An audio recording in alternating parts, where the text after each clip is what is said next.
The Kakhovka dam held 18 million cubic meters of water.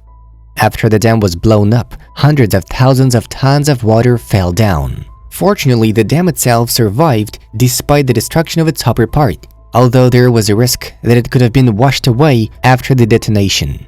In this case, more than 80 settlements would have been flooded. Now, according to official information, 28 settlements on the right bank have been affected.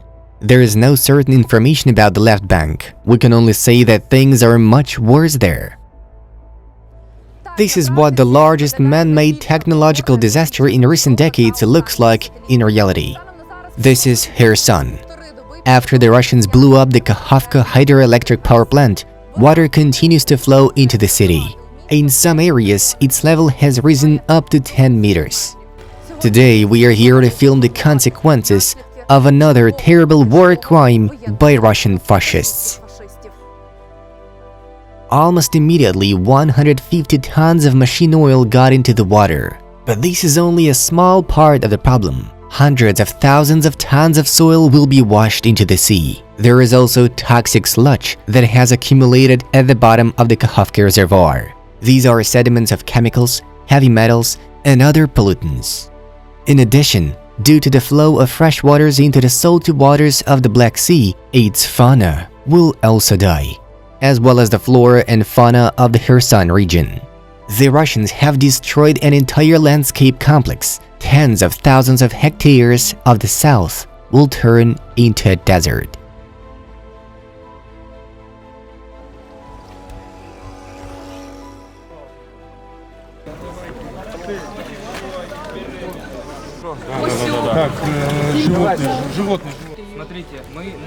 Look, we can take these cats either to Odessa, Mykolaiv, Dnipro, or maybe Kyiv. I'll take them.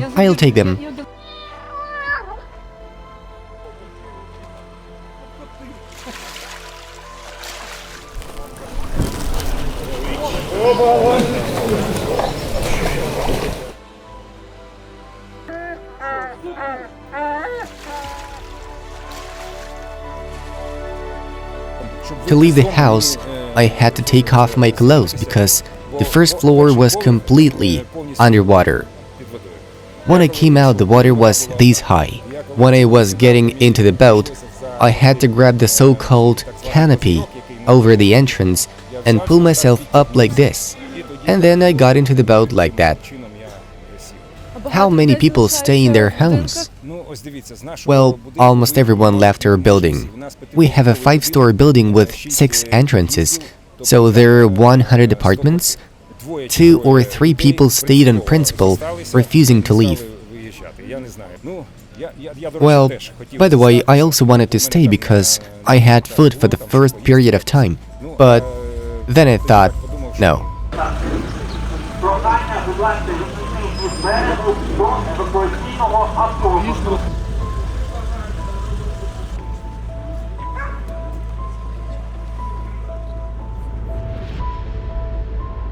There were 4 blasts last night.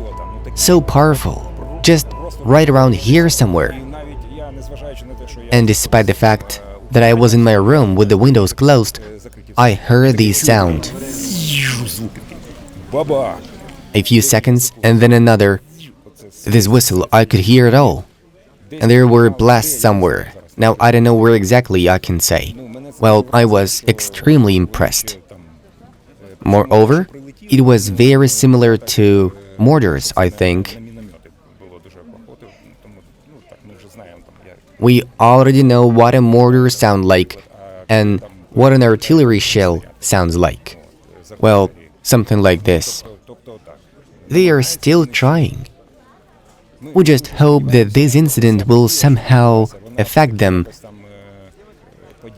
and they will withdraw. Or maybe they will retreat even further. Yes, let's hope so. Following their Russian warship. Are these the keys to your house? To my house, yes, where I live.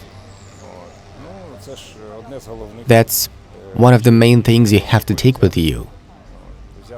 I took a few more things to change to be in dry clothes, but I don't know now. Maybe I'll stand a little longer and I'll be dry. Something like this. Were you scared? I do not even know how to answer that.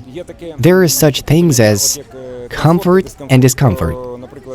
For example, the current situation is much more comfortable for me than when we lived under occupation. The occupation for me is just a shh. I'll put it this way. It hurts to look at Kherson, which has survived the occupation, then constant shelling, and now the occupiers have decided to flood it. Although the water wipes out the last signs of peaceful life that were not destroyed by the combat, Kherson residents do not lose their spirits, organize themselves, and do everything to help others. We need motorboats for sure, a lot of them actually. And rowboats aren't really needed, right? Big distances, they get demolished, the current is strong. How many boats are involved in the evacuation now? At least approximately. You can look back. There are already 10 boats behind us, plus 4 boats on the water at the moment. And there are 10 motorboats at the river port now. We all work as a single living organism. The state emergency service, police, ambulance, military administration, volunteers, all of us have united and work as one. How many people have been evacuated so far? I have seen 5 people, plus our comrades took out 7 people from the entrances in Kuibyshevo. And also from the river port. At the moment I'm not in touch with them. There's a responsible person there who is monitoring these things. At these moments you can see that animals are being evacuated. Now we are organizing boats. People from all over Ukraine are now helping and joining in. People from Odessa and Kyiv are calling and bringing motors. They also ask what we need. They are helping with the evacuation of animals, coordination, logistics, and transportation of people to warming centers. I don't want to name the specific locations. Other organizations join in and help with the people's evacuation from the places where we bring them and from the bus station to Mykolaiv and Odessa. What is the situation in the city now? Is there any water deficit or something like that? At the moment, thank God, the city is working autonomously. There is electricity and water in all safe places. These are the Tavrisky district, the city center, and a certain part of the cotton factory area. It's obvious that such districts as Shumensky or Ostrov, which is completely underwater, will definitely be without power.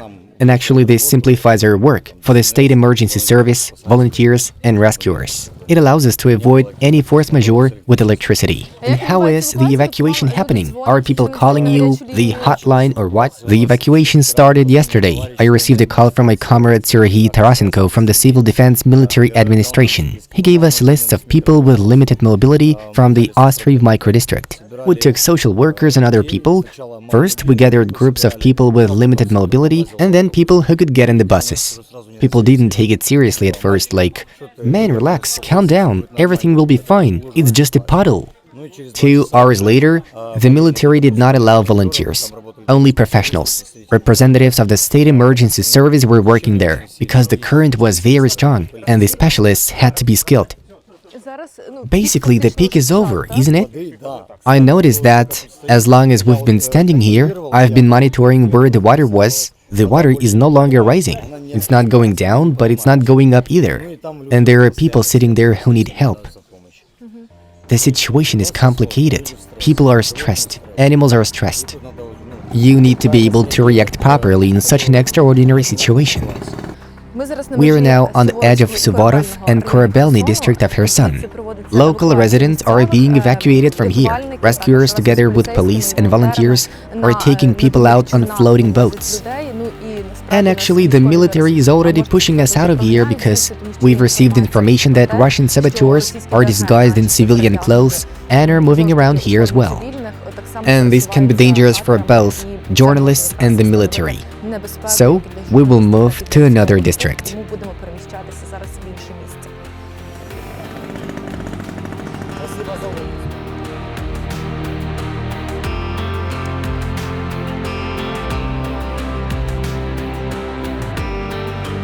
In fact, this is the outskirts of Kherson, the Shumensky microdistrict. The road to the villages is over there. It's completely flooded. People are also being evacuated on such boats with oars, because there are very few motorboats, and this is the biggest need now. How many people have you evacuated so far? About 50 today, and about 70 yesterday. What is the general condition of the people when you come to them? It's different. In fact, about 40% refuse to go anywhere. Well, they take everything fine. They survive the occupation, so they are more stress-resistant. So they either just leave, or go to a hospital or to the invincibility centers, or just to their relatives, friends, and stay there. Those people who were evacuated need to be provided with medicines, personal care products, some clothes, food packages, or just groceries for some period of time. They all hope that these will eventually pass, so they just need to stay somewhere for a week or two. Yesterday and today, Russians shelled the city during the evacuation, right? There was more shelling yesterday, and it was Ostrov micro-district that was shelled. There was constant bombing. Today it's a little less, but it's probably only in this area. We can hear explosions, but it's not close. This is the situation. I see. Lots of animals? Just a lot of them, yes. Animals are our second focus, not just people. People try to take animals with them, but there are many animals that are simply abandoned, locked up in some floors, basements, somewhere else. And it's a hard task to take them away as well. What is your personal motivation for doing this? We are from Kharkiv. In general, it so happened that we were not going to do this task. But in the morning, when we were heading to Kherson, we heard the news. Our first mission was to help with the evacuation. First, we evacuated people from Ostrov, a district in Kherson. Then we went to the region.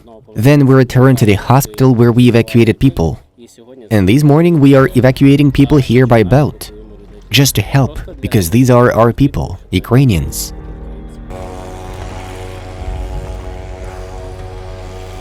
In Kherson, in addition to Kharkiv, I met volunteers from Zaporizhia, Kryvyi Rih, Mykolaiv, Odessa, Kropivnitsky, Kyiv, Bila Tserkva, who did not give up on Kherson residents in need. By the way, in the description below this video there is a link to a fundraiser to eliminate the consequences of the Kakhovka HPP explosion. In fact, the main work is still ahead. When the water goes down, the hardest part will begin. So please join in with any amount you feel comfortable. No matter what our barbaric neighbor does to us, we are proving once again that we are invincible. Because after all the horrors of war, our people have not lost their power of empathy and desire to help. We've been working with the evacuation all day long now, both with people and animals. A lot of work was done today. I'm grateful to all those who cared and joined in. These are people from other cities who came at first call, at the first request. Teams from Kyiv and Kharkiv came. Here are girls from Mykolaiv working with animals. We also have psychologists who work with people. So, there are many people who help the city of Kherson a lot. All our services work as well. We have a government team here that coordinates everything and helps with the evacuation. So, the work is underway, but we just need a little time. What was the most critical moment? The most critical moment was when people did not believe that their houses would be flooded and simply did not want to leave them. And in the morning they were sitting in their attics asking for help. So people did not believe until the last moment that it was very serious and it was a big problem. Another crucial situation is when some people have left their dogs locked or tied in their houses and they just drown. Today we rescued dogs and cats that were literally 15 centimeters away from complete flooding. They were locked in a barn. We pulled out these two kittens. One was named Jacques-Yves Cousteau and the other Ichthyander. We also rescued a small goat. She was named Torpeda. And, by the way, They are over there. You can film them if you want. The girls were great. They threw themselves into the water. The kitten was drowning and she didn't think for a minute. She jumped off the boat, plunged into the water, got the kitten and saved it. Вон он тонет. Давай, собака.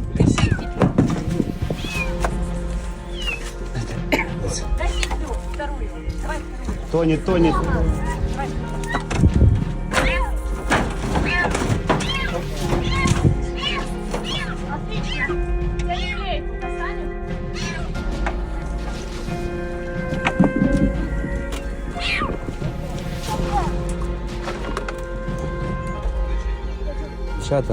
Our girls.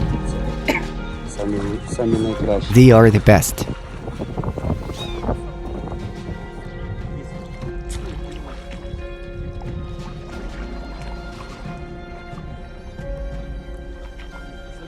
Take it, take it.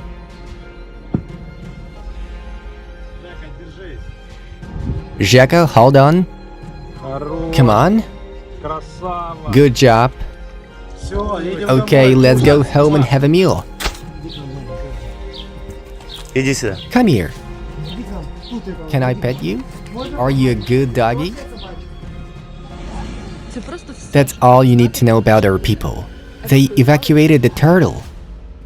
Here's a goat rescued. That's amazing. Oh my god, poor animal. The last of the rescued, a goat and 2 kittens. We brought them. The dogs are fine. They are resting after taking tranquilizers. Is it so that they could get some sleep? Yes. Oh my god.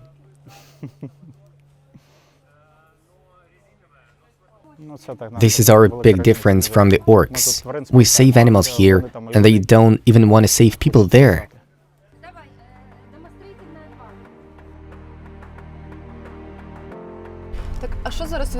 And what is known about the situation on the left bank?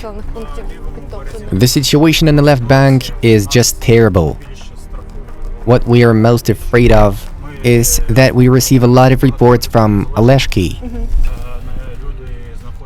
People are in the roofs of their houses. They still have a Ukrainian cell phone connection. They are contacting our hotlines, asking us to evacuate them, but unfortunately we are not able to do that. And it's terrible. The left bank is suffering much more than we are. It is much lower, and therefore the consequences there will be more horrific. Here we work with the people. Unfortunately, that is not happening there. But our people are there, and it's very sad. The most critical situation is in Oleshki. The town is 90% flooded. Bodies of drowned people have started to surface there. According to the mayor, as of June 9th, 8 bodies have been brought to the hospital. But the real scale of the tragedy could be much bigger. In general, on the left bank, mostly elderly people stayed under occupation. Often they have limited mobility or are bedridden. Obviously, they would not have been able to get out on their own. Moreover, until the situation became so critical, people wanted to live on their own, but the occupiers did not let them go. At first, they tried to hide the consequences of the disaster, and then, when it became impossible, they announced an evacuation, but it never worked. Meanwhile, a video of a volunteer rescue operation has been posted online. The footage shows that the boat first sails through the flooded village, then turns into the main channel of the Dnipro, and then heads to the right unoccupied bank. That's it. God bless. Let's finish up. Take a look at the current in the Dnipro. This is what the current in the Dnipro looks like.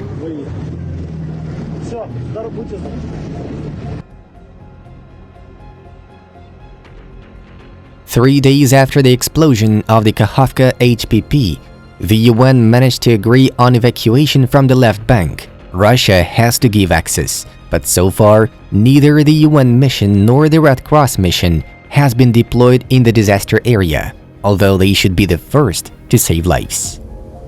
At least, this is what they were created for.